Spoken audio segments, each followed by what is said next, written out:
one of my questions is we've heard about this new tax package, which I should say I have no idea if this is actually going to pass into law. We don't yet have the support of all the leaders we'll need in Republican or Democratic side on it. But what we're told is that this would be, and I think this is correct, the biggest investment in housing in 35 years. Is that correct, Ms. Lopez? That is correct. Thank you, Representative. Okay, and how this biggest investment, remember, here's the problem, 4 to 7 million families that can't afford or don't have housing. That's the size of the problem. This biggest investment in 35 years. I'm so excited. How many affordable homes would it build? 200,000. Wait, say it again. 200,000. 200,000. So herein lies the problem. While I am grateful that my colleagues on both sides of the aisle are willing to do something, the biggest problem we have had in housing for 50 or 60 years is that folks in Washington don't do much of anything. You don't have a 4 to 7 million shortage in a year or two. You have it because we have an entire generation or two of career politicians who have failed to invest in housing. And what is happening today in this hearing is part of what always happens, which is the federal government blames the states blame the counties blame the localities, and then back up the chain we go. Representative Porter. Thank you very much.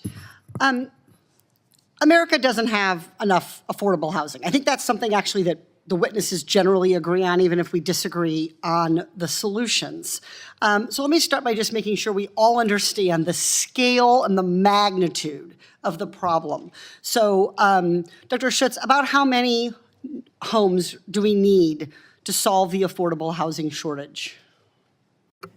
So the best estimates that we have at the moment suggest we need about 4 million total homes across the country. That's not specific to an individual income level. Those are a little bit harder to come up with. Okay, so 4 million is kind of the minimum. Some people have gone as high as 6 and 7 million in their estimate. This is a 4 million family problem. This isn't one where we're going to just be able to tinker a little around the edges, which is one of Washington's favorite things to do. How many times have you seen this movie? Raise your hand if you've seen this movie on housing. This isn't the answer. Housing, nothing is more determinative of a family's well-being financially, in terms of their health, in terms of their physical safety, in terms of their kids' educational opportunity, in terms of their retirement, than housing. And what we want to do today is try to figure out who to blame. What it means to me to be a leader is to step up and own the very biggest problem that American families are facing. And today, across the country, not just in California, although certainly there too, it's housing. So tell me, Ms. Lopez, what could we do if we actually passed the Affordable Housing Credit Improvement Act rather than doing a little? What would that full bill do if we passed that? Thank you, Representative Porter. Great cue up. We could build 200,000 homes in partnership with local and state government. Local and state governments are working every day to find resources. Sorry, Ms. Lopez, just to clarify. Oh, yes. The full Affordable Housing Improvement Act, we're only doing a part of it in this tax package. Oh. Right? You might have to give me that answer. I actually don't have that off the top of my head. Well, so these credits, the Yep. bump, the 12.5%, Yep. are these permanent? No, they're temporary. thank you. They're temporary, right? So Yep. we're doing the right thing, but only for a little bit of time. That's why we're only going to get 200,000 houses out of this. Thank you. You Yes. see the desperation that your clients face battling each other over who's going to get these homes. Exactly.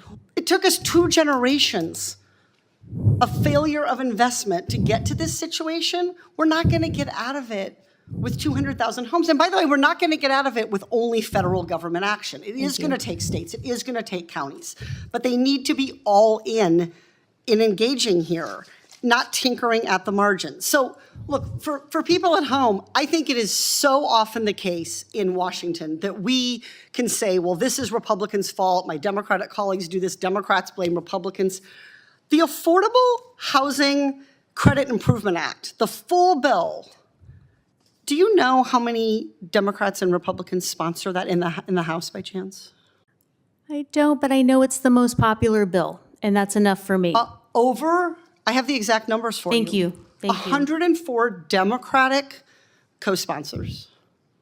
You think we have like a Republican who'll sign on? No, we've got 103 Republican co-sponsors. So in a body where I am hard-pressed sometimes to find a single member who will agree, we've got 104 Democrats and 103 Republicans. But this bill hasn't been on the floor.